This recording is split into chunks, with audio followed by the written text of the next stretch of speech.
Aujourd'hui, sur le terrain, on sait que les élections ont été éclipsées par la crise financière aux États-Unis et ses conséquences au Canada. Sylvain Drapeau, donc, évidemment que ça a rattrapé les gens dans la campagne électorale. Oui, et on n'a qu'à regarder les journaux ce matin et on se rend compte effectivement que l'actualité tourne autour d'autre chose que la campagne électorale. Manifestement, on cherche à quel endroit, à la une, par exemple, on parle vraiment d'élections. Finalement, on trouve, mais c'est à l'intérieur des pages et assez loin. La campagne électorale, manifestement, là, n'est pas encore au cœur de l'actualité et des préoccupations des gens actuellement. Il y avait des grosses nouvelles économiques au plan financier, bien sûr, hier, alors ça a joué. Vous voyez Jack Layton, c'est un de ceux qui, actuellement, marque des points, tranquillement mais sûrement.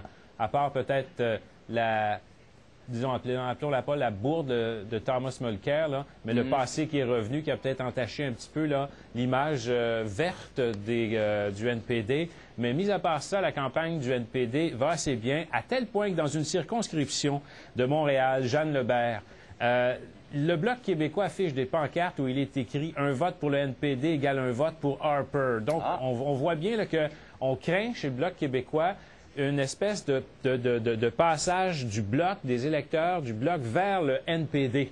On discute beaucoup de la pertinence du Bloc ces temps-ci. Ça pourrait avoir un certain effet, ça, donc, et passer ailleurs, donc, pour le Bloc québécois. Et Sylvain, il y a un autre député conservateur qui courtise des groupes religieux.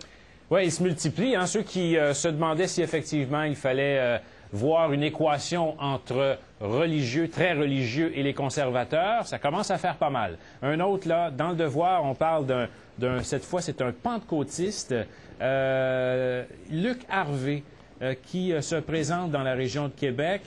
Il a déjà été élu, il tente d'être réélu.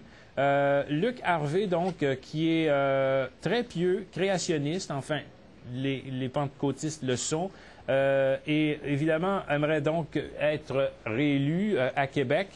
Il faut dire que ce n'est pas la première fois. On a entendu évidemment l'Opus Dei, une candidate récemment. On a entendu parler d'un autre, Jacques Bouchard, l'Église Nouvelle Vie de Longueuil.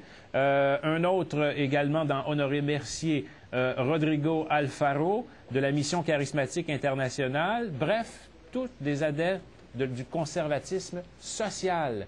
Alors donc, effectivement, il y a un lien qu'on ne peut manquer. Un mot peut-être sur Stéphane Dion, qui poursuit évidemment sa campagne actuellement et qui croit sincèrement avoir livré une très, très, très bonne campagne.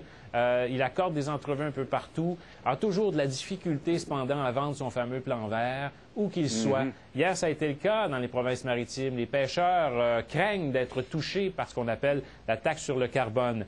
Quant à Gilles Duceppe, eh bien, Gilles Duceppe, bien sûr, aujourd'hui, n'a pas reçu de flèche d'un ancien bloquiste ou d'un souverainiste, d'un allié. C'est peut-être une bonne nouvelle pour lui, finalement, aujourd'hui. Ça va lui faire du bâton dans les roues, effectivement. Vous dire, en terminant, je vais vous montrer une photo, peut-être la photo de la semaine actuellement. Vous voyez cette abeille, il fallait croquer quand même l'abeille qui est clairement dessinée, donc qui passait autour du visage de Stéphane Dion. Bien sûr, on fait référence à cette fameuse publicité conservatrice qui dépeignait Stéphane Dion avec cet oiseau, le macareux, qui déféquait sur son épaule. Cette fois, il s'agit vraiment d'une vraie histoire, celle-là. Il n'y a pas de montage là-dedans. Merci, Sylvain. Au revoir. Les sports au retour.